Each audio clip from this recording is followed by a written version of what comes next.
नमस्कार सभी को।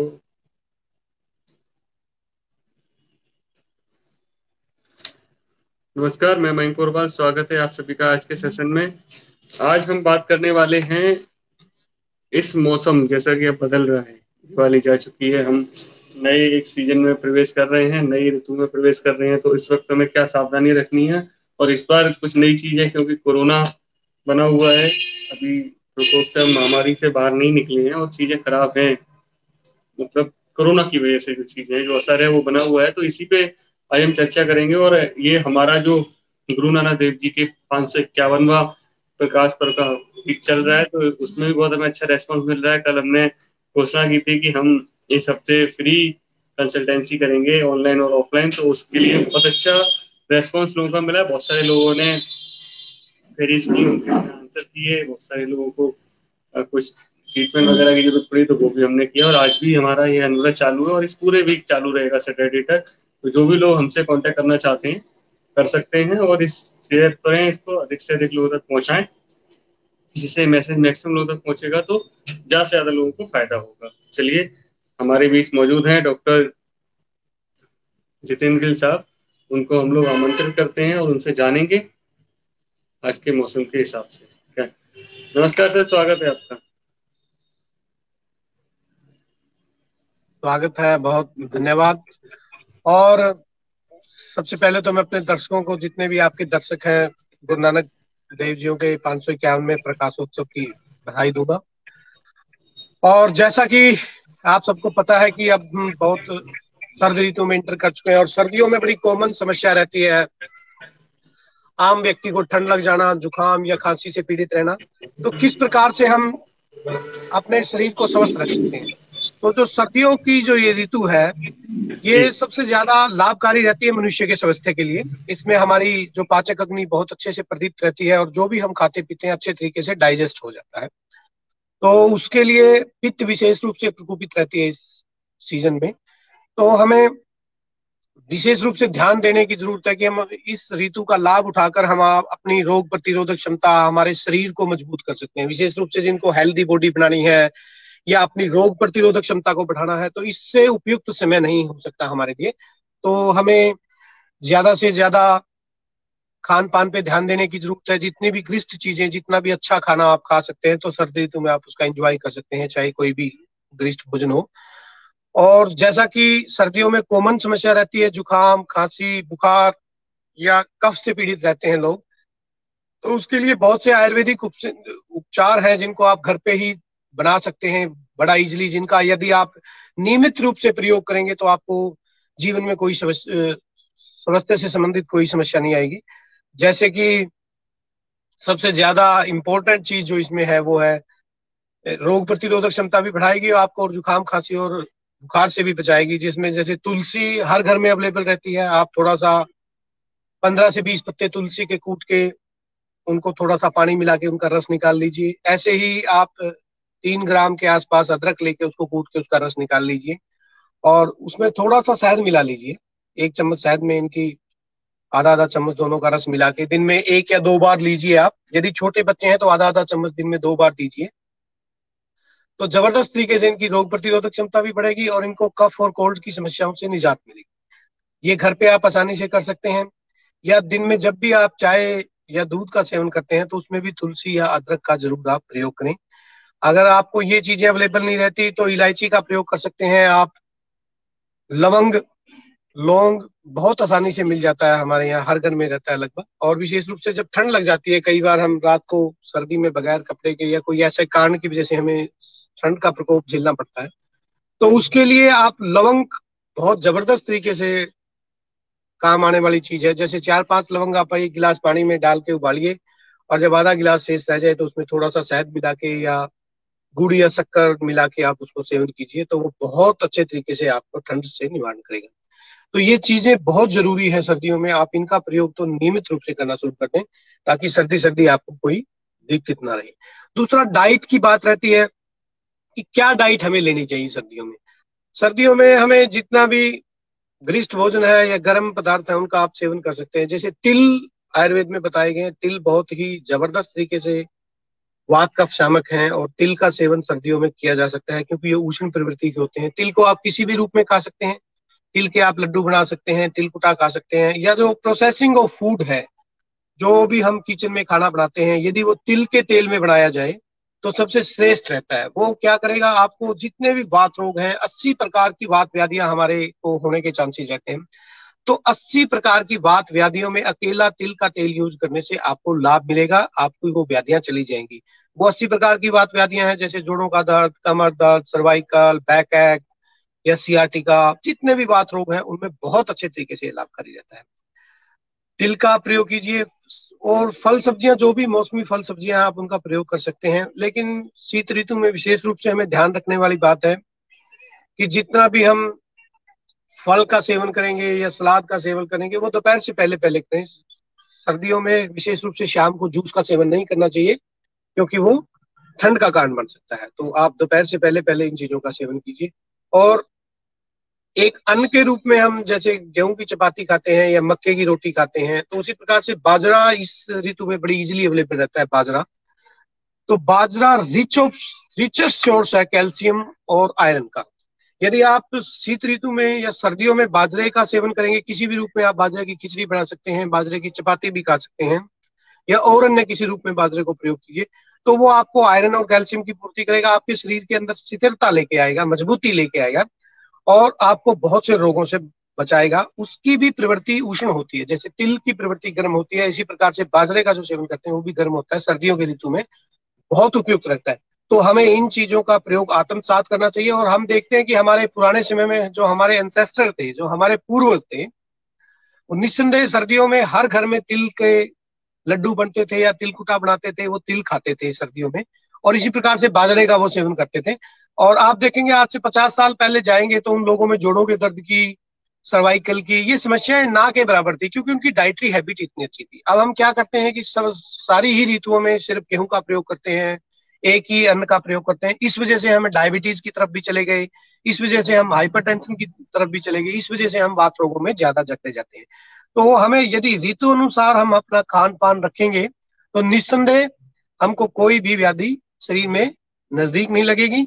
और उसके साथ साथ यदि आप नियमित रूप से इस ऋतु में प्राणायाम करते हैं, सुबह उठ के या शाम को जब भी आपको समय मिलता है, 15-20 मिनट आप योगा को देते हैं, या वर्किंग किसी भी रूप में कर सकते हैं आप वर्कआउट, उसका बहुत लाभ मिलने वाला है आपके शरीर को। क्योंकि इस ऋतु में शरीर में शिथिलता लाई जा सकती है, शरीर को किसी भी रूप से मजबूत बनाया जा सकता है। आप उसकी रोग प्रतिरोधक क्षमता के साथ साथ अपना शारीरिक बल भी बढ़ा सकते हैं।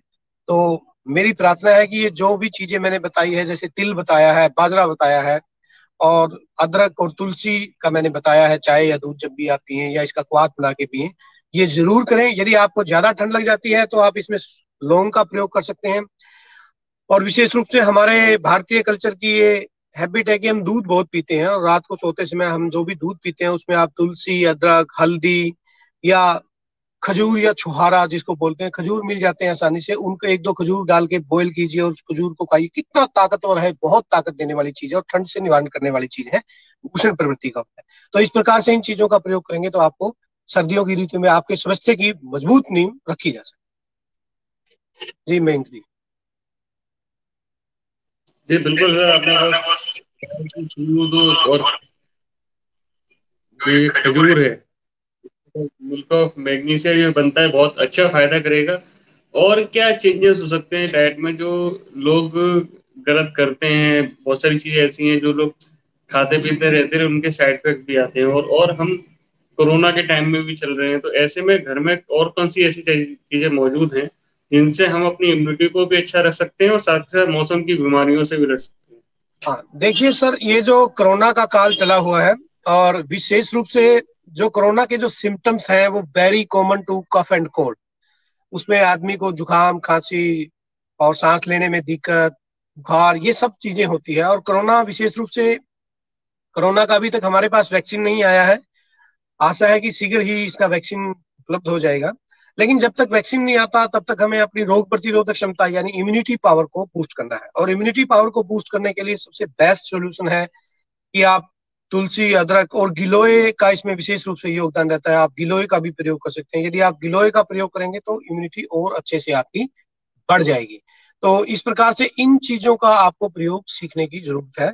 और कोरोना काल में अगर यदि हम भारतीय कल्चर को देखें तो सर्दियों में हम च्यवनप्राश खाते हैं। अगर अच्छी क्वालिटी का च्यवनप्राश आप खाते हैं तो उससे भी आपकी रोग प्रतिरोधक क्षमता बढ़ेगी। या मार्केट में बहुत अच्छे अच्छे और च्यवनप्राश के जगह कई चीजें आई हुई हैं जिनका प्रयोग कर सके आप रोग प्रतिरोधक क्षमता को बढ़ा सकते हैं।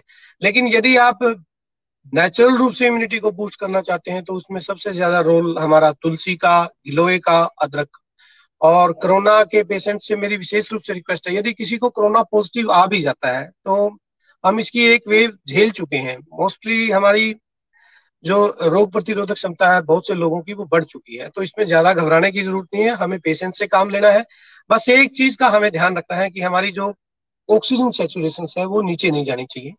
किसी किसी पेशेंट्स की ऑक्सीजन सेचुरेशन नीचे चली जाती है। यदि आपकी ऑक्सीजन सेचुरेशन 93 या 94 से नीचे जाती है तो उस दौरान आपको थोड़ा सावधानी बरतने की जरूरत है। और इसमें एक रस औषधि है जैसे श्वास कुठार रस है, बहुत अच्छा इफेक्टिव है, जो हमारे लंग्स की कैपेसिटी को इंक्रीज करता है, लंग्स की कार्यशीलता बढ़ाता है और जो ऑक्सीजन सेचुरेशन है उसको कम नहीं होने देता। या अबरक भस्म, अबरक भस्म आप कहीं से भी इजिली किसी भी आयुर्वेदिक स्टोर से ले सकते हैं। अबरक भस्म का भी इसमें किसी कुशल वैद्य के निरीक्षण में आप प्रयोग करेंगे तो आपकी जो ऑक्सीजन सेचुरेशन का लेवल गिरने का काम होता है उसको रोका जा सकता है। तो इस प्रकार से हमें इम्यूनिटी को विशेष रूप से ध्यान रखेंगे। इम्यूनिटी बेसिकली जो हम डेली डाइट खाते हैं, जो डेली हमारे आहार विहार है, जो हमारे क्रियाकलाप है, उन पे ही डिपेंड करती है। और इम्यूनिटी को कोई 1 या 2 दिन में बिल्डअप नहीं किया जा सकता। इसके लिए हमें बहुत लंबा और सतत प्रयास करना पड़ता है। यदि आपकी डाइटरी हैबिट में जैसे नेचुरल रूप से हम इंडियंस लोगों को हल्दी हम हर रूप में खाते ही हैं, सब्जी में, दाल में, हमारे जो भी व्यंजन घरों पे रसोइयों में बनाए जाते हैं तो हल्दी उसमें डलती ही है। तो इस प्रकार से हल्दी भी रोग प्रतिरोधक क्षमता बढ़ाने का काम करती है। और ऐसे ही हम ये जितनी भी तुलसी है, अदरक है, गिलोय है, अश्वगंधा है, मुलेठी है, इनका प्रयोग हम नेचुरल रूप से करते रहें ऋतु अनुसार, तो हमारी रोग प्रतिरोधक क्षमता इतनी मजबूत हो जाएगी कि भविष्य में भी इस प्रकार की कोई अन्य व्याधि आती है, भविष्य में भी अन्य इस प्रकार की कोई अन्य रोग या संक्रमित रोग आते हैं तो आपकी रोग प्रतिरोधक क्षमता यदि मजबूत होगी तो आपको इससे घबराने की जरूरत नहीं होगी और हम बड़ी आसानी से इन समस्याओं से पार पा जाएंगे। तो इन चीजों का आपको प्रयोग करना चाहिए। विशेष रूप से हल्दी आप नियमित रूप से सर्दियों में दूध के साथ ले सकते हैं। हल्दी दूध के साथ लेंगे तो आपको बड़ा लाभ मिलेगा, क्योंकि हल्दी से क्या होगा, आपकी रोग प्रतिरोधक क्षमता बढ़ती चली जाएगी। तो ये इन चीजों का आपको ध्यान रखने की जरूरत है। और कपालभाति, अनुलोम विलोम, ये योगी क्रियाएं जैसा जैसे ही इनको आप आत्मसात कर लेंगे, क्योंकि जब आपके शरीर की शुद्धता होगी, यदि आपका बॉडी प्यूरिफाइड होगी, यदि आप कपालभाति करते हैं, अनुलोम विलोम करते हैं, तो आपकी इम्यूनिटी जबरदस्त तरीके से, जितना डाइटरी चेंजेस से नहीं बढ़ती उससे कहीं ज्यादा ये कपालभाति अनुलोम विलोम से बढ़ती है। भस्त्रिका प्राणायाम विशेष रूप से मैं अपने दर्शकों को कोरोना काल में कहना चाहूंगा कि भस्त्रिका प्राणायाम क्या है। वो बेसिकली हमारे लंग्स हैं, जो हमारे फेफड़े हैं, जो उनकी कार्यशीलता बढ़ाने का काम करता है।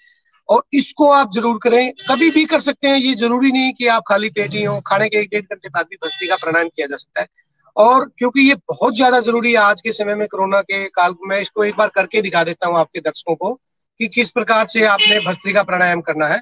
भस्त्रिका प्राणायाम में कुछ नहीं, आप जैसे भी जिस भी मुद्रा में बैठे हैं बैठे रहिए, डीप ब्रीदिंग लेंगे, आप लंबा गहरा सांस लेंगे, अंदर आपने होल्ड करना है अपने लंग्स के अंदर, जितनी देर आप आसानी से होल्ड कर सकते हैं। एक बार आप देख सकते हैं।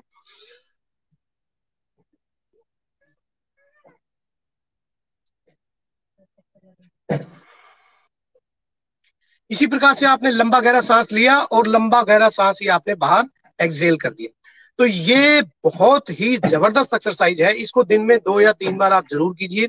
जब भी आपको समय मिलता है आप इसको कीजिए, ताकि आपके लंग्स हैं, जो फेफड़े हैं, वो अच्छे तरीके से काम करें और जो ऑक्सीजन सेचुरेशन जो कोरोना में गिर जाती है वो नहीं गिरेगी।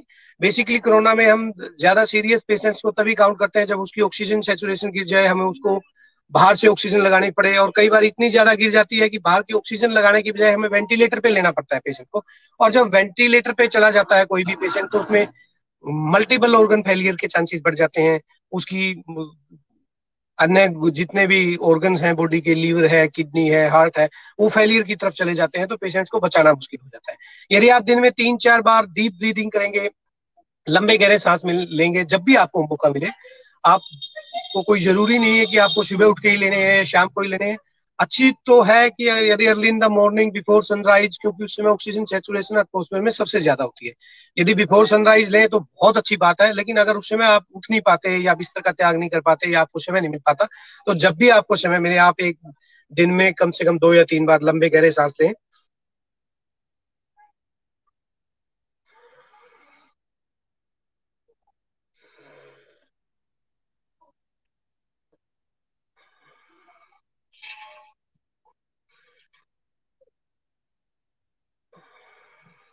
इस प्रकार से ये डीप ब्रीदिंग आप करेंगे तो आपको कोरोना से घबराने की जरूरत नहीं है। आपकी लंग्स की कैपेसिटी बढ़ जाएगी। विशेष रूप से जो छोटे बच्चे हैं या घर में बुजुर्ग हैं, उनको जरूर इसका अभ्यास कराइए। जितना वो आसानी से होल्ड कर सकते हैं, जितनी वो धीरे धीरे इस कैपेसिटी को बढ़ा सकते हैं, इसका प्रयोग करेंगे तो ये धीरे धीरे उनकी जो वाइटल कैपेसिटी ऑफ लंग्स है वो बढ़ जाएगी, जो फेफड़ों की कार्य क्षमता है वो बढ़ जाएगी।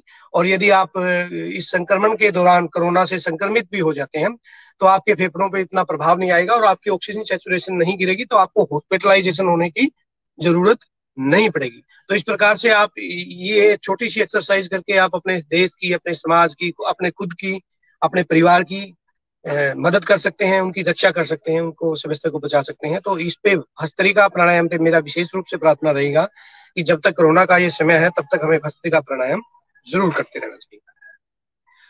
और डाइट का, जैसा कि मैंने पहले भी कई बार बताया, डाइट के लिए आप बहुत सी अच्छी चीजें हमारी रसोई में रहती है। जैसे इनको आप किसी भी रूप में प्रयोग कर सकते हैं, जैसे हल्दी है, अदरक है, तुलसी है, गिलोय है, अश्वगंधा है, मुलेठी है। मुलेठी भी बहुत जबरदस्त तरीके से अपनी रोग प्रतिरोधक क्षमता बढ़ाती है और वर्ण रोपण का काम करती है। और कोरोना में विशेष रूप से मुलेठी का आप जरूर प्रयोग करते हैं। मुलेठी आप चबा भी सकते हैं, मुंह में चूस भी सकते हैं, वो आपको गले को भी ठीक रखती है, उसके साथ साथ वर्ण रोपण का काम करती है, हाइपर एसिडिटी को कंट्रोल करती है। तो इस प्रकार से इन चीजों का आप लगातार सतत प्रयोग करते रहें और अच्छी हेल्दी डाइट लें और योगा को अपने जीवन में जरूर आत्मसात करें, ताकि आपको भविष्य में किसी भी प्रकार के अन्य कोई भी रोग आपके पास ना पड़ सके। जी बिल्कुल सर, आपने बहुत अच्छे से बताया है। कई सारे दर्शक भी हमारे साथ जुड़ गए हैं। किशनलाल सर्राफ जी हैं, गुड इवनिंग। नमस्कार। राजीव पोरवा जी लिख रहे हैं थैंक्स, डॉक्टर साहब आपको थैंक्स बोल रहे हैं। कृष्णा अग्रवाल जी हैं, रिया वर्मा, हेमा पानिका, नीता गुप्ता जी, कई सारे लोग हैं, सभी का स्वागत है सर। ये तो हमने जान किया थोड़ा सा। अब ऐसे लोग हैं जिनको कोई प्रॉब्लम है पहले से, लगातार खांसी वगैरह रह रही है या लगातार कुछ चीजें हैं, जैसे कोई डायबिटीज का मरीज है या बीपी का मरीज है या किसी और पुरानी बीमारी का मरीज है। अब वो मौसम बदल रहा है, कोरोना तो है ही, साथ के साथ मौसम भी अटैक करेगा, तो उन लोगों को क्या जरूरी सावधानियां रखनी है जिससे उनको दिक्कतें ज्यादा नहीं आए? जी। ये बहुत अपने अच्छा सवाल किया, क्योंकि जो डायबिटिक पेशेंट हैं या पहले से ही बीमार हैं उनमें कोरोना का भी बहुत ज्यादा असर आने के चांसेस रहते हैं। तो उनको विशेष रूप से ज्यादा सावधानी बरतने की जरूरत है। और उनको कुछ आयुर्वेदिक मेडिसिन हैं, जैसे आप गिलोय का वैसे प्रयोग नहीं कर सकते तो गिलोय घनवटी या गड़ूची घनवटी या संसमनी वटी आयुर्वेद में बड़ी आसानी से मिल जाती हैं, आप उसका प्रयोग सीखिए।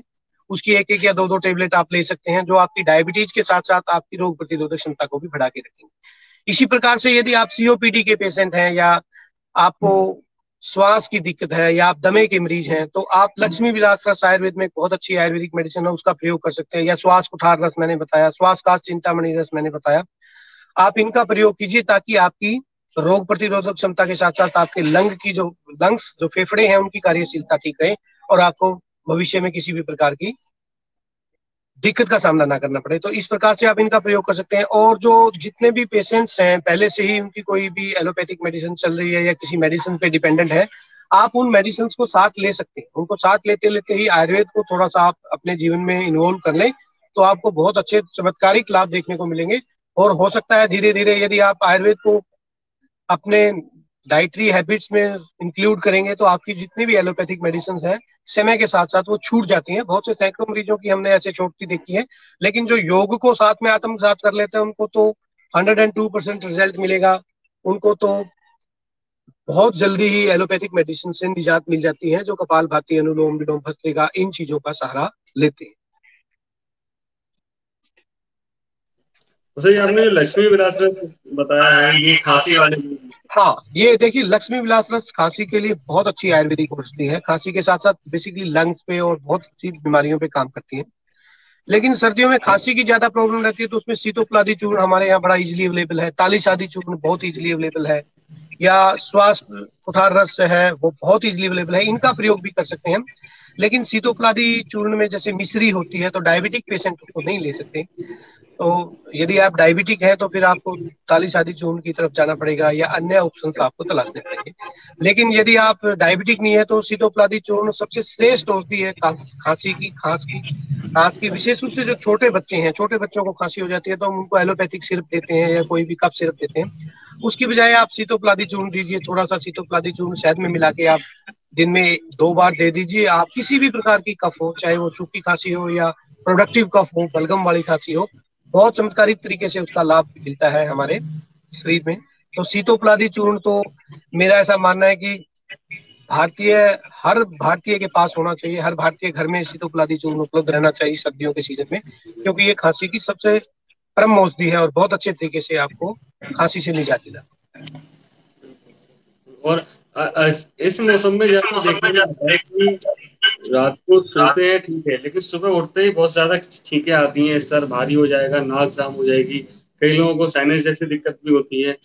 ऐसे टाइम पे क्या चीजें करनी चाहिए? रेगुलर चीजें वही या कुछ और हम इसमें प्रिकॉशंस ले सकते हैं? है। देखिए देखिए, ये आपने बहुत अच्छा क्वेश्चन पूछा। ये बेसिकली जो सिम्टम्स आप दे रहे हैं, ये एलर्जिक राइनाइटिस की शुरुआत है। जैसे आप रात को सुबह उठते हैं तो आपको स्नीजिंग, छींकें, जुकाम, खांसी होना, ये बड़ी कॉमन प्रॉब्लम आजकल हमारे समाज में हो चुकी है। और इसका सबसे आसान इलाज ये है कि आप योग को आत्मसात कीजिए और अपनी पाचक अग्नि को प्रदीप्त करिए, क्योंकि ये जो ऋतु है ये पाचक अग्नि के लिए बहुत उपयुक्त है।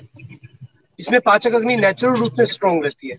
तो इसमें आप कपालभाति यदि आप करेंगे, एलर्जिक राइनाइटिस के पेशेंट हैं जिनको सुबह सुबह छींके, जुकाम, कफ, क्योंकि सुबह का जो काल है मयंक जी, वो कफ का काल है। Early in the morning natural रूप में कफ प्रकोपित रहती है, दोपहर को पित्त प्रकोपित रहती है और शाम को वात प्रकोपित रहती है। तो ये नेचुरल काल है। यदि आपको सुबह कफ की समस्या रहती है तो आप समझिए कि आपकी बॉडी अकॉर्डिंग टू नेचर काम कर रही है, आपको ज्यादा घबराने की जरूरत नहीं। और दोपहर के आते आते तक यदि आपकी कफ का शमन हो जाता है तो इसका मतलब आप ठीक महसूस कर रहे हैं, अभी आपके शरीर का फंक्शनिंग सिस्टम ठीक है। तो इसलिए आप कफ का शमन करने के लिए क्या करेंगे? शहद बेस्ट आयुर्वेदिक मेडिसिन है। हनी, हनी का आप किसी भी रूप में प्रयोग कीजिए। हनी कफ को शमन करने के लिए बहुत लाभकारी है। और एलर्जिक राइनाइटिस के पेशेंट्स हैं वो भी सीतोपलादी चूर्ण ले सकते हैं, या तिरकुटू चूर्ण आता है, शहद में तिरकुटू चूर्ण ले, वो बेसिकली पाचक अग्नि को प्रदीप्त करेगा शहद के साथ, तो कफ का शमन करेगा। और उससे आपको ये जो एलर्जिक राइनाइटिस की समस्या है, या छींके आने की समस्या है, या कफ की समस्या है, वो ठीक हो जाती है। और कुछ आयुर्वेदिक मेडिसिन आती हैं, जैसे पिपली आसव आता है, बहुत अच्छा रिजल्ट है पिपली आसव का। उसके साथ साथ सीतोपलादी आसव आता है, उसके साथ साथ आप पोरिसन टेबलेट आती है, बहुत अच्छी टेबलेट है एलर्जिक राइनाइटिस में, ये सांडू फार्मेसी की एक पोरिसन टेबलेट, इसका आप 2-2 टेबलेट दिन में 2 या 3 बार ले सकते हैं, तो एलर्जिक राइनाइटिस के पेशेंटों को आराम मिलेगा। लेकिन जब तक आप इसके कारण का निवारण नहीं करेंगे, अपनी पाचक अग्नि को प्रदीप्त नहीं रखेंगे, अपने खान पान को ठीक नहीं रखेंगे, तब तक ये ठीक होने वाली बीमारी नहीं है। और यदि आपने जैसे ही कपाल भाती, अनुलोम विलोम, विशेष रूप से 2 ही आसन है, अगर 5-5 मिनट भी आप कपाल भाती, अनुलोम विलोम को देते हैं तो जबरदस्त तरीके से आप देखेंगे कि आपकी जो रोग प्रतिरोधक क्षमता भी बढ़ गई, और साथ में एलर्जिक राइनाइटिस से आपको जिंदगी भर के लिए छुटकारा मिल सकता है। परमानेंट ट्रीटमेंट है, आपको कोई मेडिसिन लेने की जरूरत नहीं पड़ेगी, आपको कहीं मार्केट में इन्वेस्टिगेशन कराने की जरूरत नहीं पड़ेगी। जैसे ही आप कपाल भाती, अनुलोम विलोम पे शिफ्ट करेंगे तो आप देखेंगे कि जबरदस्त जबरदस्त तरीके से आपकी ये बीमारी है जो गायब होती नजर आएगी। तो मेरी विशेष रूप से फोकस रहेगा कि आप कपाल भाती, अनुलोम विलोम को जरूर आत्मसात करें, और डाइट में कोई भी ऐसी चीजें ना लें जो कफ का प्रकोप करने वाली हो, ज्यादा ठंडी चीजें ना लें, फ्रिज की ठंडी चीजें, दीवा सौपन से विशेष रूप से बचना चाहिए। दिन में सोने से भी कफ प्रकोपित होता है, यदि आप दिन में सोते हैं तो उस हैबिट को भी आपको त्याग करना है इन चीजों के लिए। तो इस प्रकार से इस बीमारी से भी आप निजात पा सकते हैं। बिल्कुल बिल्कुल। और ये बहुत अच्छी खांसी ऐसी है ना, कुछ नहीं है ये चलिए। और कई सारे जो क्वेश्चन हैं वो इसी से रिलेटेड ही हैं, खांसी, सर्दी, जुकाम और ठंड लगना, ये सब चीजें हैं। तो ये जो पहले हमने सेशन में बता दिया उन्हीं सब चीजों को करें। बाकी सर और अगर कुछ आप ऐड करना चाहें सेशन में तो आप कर सकते हैं। के लिए मेरी विशेष रूप से प्रार्थना है कि जिसके भी परिवार में जिस किसी को भी किसी भी प्रकार की कफ हो, आप ये नुस्खा अपना सकते हैं। जैसे मैंने पहले बताया स्टार्टिंग में, तुलसी, अदरक, शहद, एक काली मिर्च हमारे यहाँ आम आसानी से इजीली अवेलेबल रहती है रसोई में, तो काली मिर्च का भी आप थोड़ा बहुत उसमें प्रयोग कर सकते हैं। जैसे आप 5 से 10 पत्ते तुलसी के लें, उनको अच्छे से मैश कर लें, कूट लें। इसी प्रकार से 2 से 3 ग्राम आप अदरक लें, उसको भी मैश कर लें, कूट लें, और उसमें 2 से 3 काली मिर्च मैश कर लें, उनको कूट लें, और उसको आप या तो डिकॉक्शन बना लीजिए, 1 गिलास पानी में बॉईल कीजिए, आधा गिलास रह जाए तब छान के उसमें शहद मिला के पी लीजिए, या आप चाय के रूप में भी थोड़ी सी चाय पत्ती डाल के और थोड़ा सा हल्का बिल्कुल लाइट दूध डाल के उसमें शहद मिला के पी सकते हैं। तो ये बहुत कारगर उपाय है खांसी के लिए, किसी भी प्रकार का कफ है। और विशेष रूप को रात को सोते समय, सोने से पहले यदि आप इन चीजों का प्रयोग करेंगे, जैसे तुलसी, अदरक, काली मिर्च या सौंफ, इन चीजों को डाल के इनका डिकॉक्शन बना के शहद मिला के पीकर सोएंगे, तो आपको बहुत अच्छे तरीके से कफ में लाभ मिलेगा। तो इस प्रकार से आप खांसी की, और सीतोपलादी चूर्ण जैसे मैंने बताया बहुत ही इफेक्टिव मेडिसिन है। सिर्फ डायबिटिक पेशेंट में थोड़ी सावधानी बरतने की जरूरत है इसमें। अदरवाइज यदि आप सीतोपलादी चूर्ण लेंगे तो बहुत अच्छे तरीके से आपको खांसी आपकी कंट्रोल हो जाएगी। उसके साथ साथ बहुत सी आयुर्वेदिक मेडिसिन आपको मिल जाएंगी खांसी के लिए। जैसे मैंने बताया, लक्ष्मी विलास रस है, पिपली आसव है, संजीवनी वटी है, या सीतोपलाती आसव है, ये इन चीजों का भी आप प्रयोग कर सकते हैं। लेकिन जो घर पे नेचुरल रूप से जो ये नुस्खा मैंने बताया, इसका प्रयोग कर सकते हैं। और सीतोपलादी चूर्ण आप आधा आधा चम्मच दिन में 2 बार शहद के साथ लें, तो ये बहुत अच्छे तरीके से आपकी किसी भी प्रकार की कफ हो उसको कंट्रोल करें। बिल्कुल।